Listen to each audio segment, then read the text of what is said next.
downpour. An inch per hour. Held captive for decades. He only weighed about 68 pounds.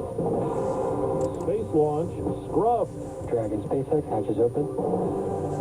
Good morning. I'm Steve Kathan with the CBS World News Roundup. Thousands have been told to leave their homes. Millions are at risk as a storm system packing heavy rain and strong winds invade Southern California. CBS's Carter Evans reports it's prompted fears of mudslides in areas scorched by deadly wildfires. Southern Californians are on alert as another powerful storm moves into the region, with parts of Los Angeles County given instructions to evacuate. I still have PTSD from the fire. Sophia Vidal is Altadena home of 28 years burned in the Eaton fire.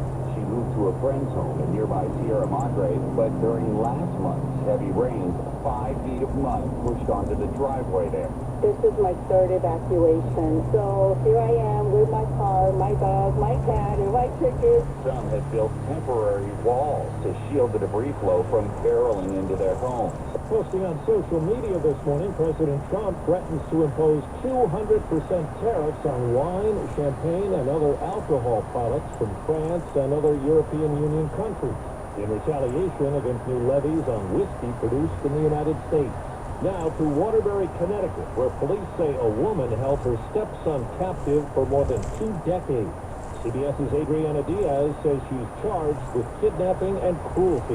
Kimberly Sullivan stood in the Connecticut courtroom yesterday accused of cruelty and abusing her stepson for more than 20 years. Police say the victim, who is now 32 years old, told them he was kept a secret his entire life, locked away in his 8 by 9 foot room since he was 11. The emaciated man, who at 5 feet 9 inches tall, weighed only 68 pounds when he was found by police.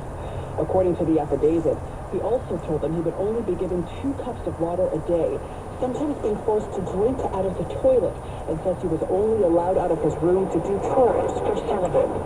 He says he was pulled out of school in the 4th grade and had no contact with anyone. Correspondent Lilia Luciano has the latest now on the court battle over the Trump administration's effort to deport a Columbia University student protester. For the first time, lawyers for Mahmoud Khalil faced off against government prosecutors in New York City. Outside the court, hundreds of protesters gathered to demand Khalil's release. A Syrian-born activist of Palestinian descent had been a prominent voice in the student-led demonstrations at Columbia University last year. Documents obtained by CBS News show the government is basing its case against Khalil on a seldom-used section of the Immigration and Nationality Act, which permits the Secretary of State to deport someone if they believe that the person could harm U.S. foreign policy interests. CBS's Vicki Barker tells us some migrants hustled out of the country have been brought back.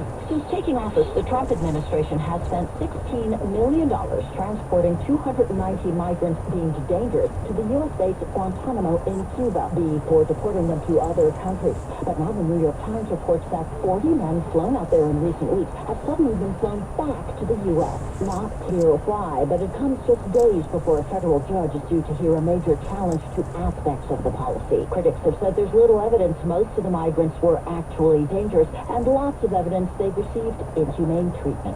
CBS's Holly Williams reports Russia's foreign ministry indicates it's willing to talk to U.S. officials about a ceasefire in Ukraine. We could do things very bad for Russia. It would be devastating for Russia. President Trump threatened Russia with consequences yesterday if it doesn't sign up for a 30-day ceasefire. But Vladimir Putin doesn't look like a man who wants to lay down his guns.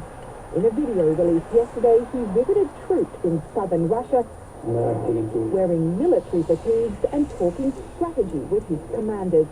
Even you, but you have... Less than 2 weeks ago, it was Ukraine's President Volodymyr Zelensky who was berated at the White House. At a press conference in Kyiv yesterday, President Zelensky said Russia's attempts to escalate tensions between the U.S. and Ukraine had failed. 4 minutes after the hour. Well, that's today's news. I didn't hear any good news, did you? I didn't think so. I guess it's all about perspective. The glass is half full. Well, as always, I'd like to thank you again for coming along with me on these Dash Cam News adventures.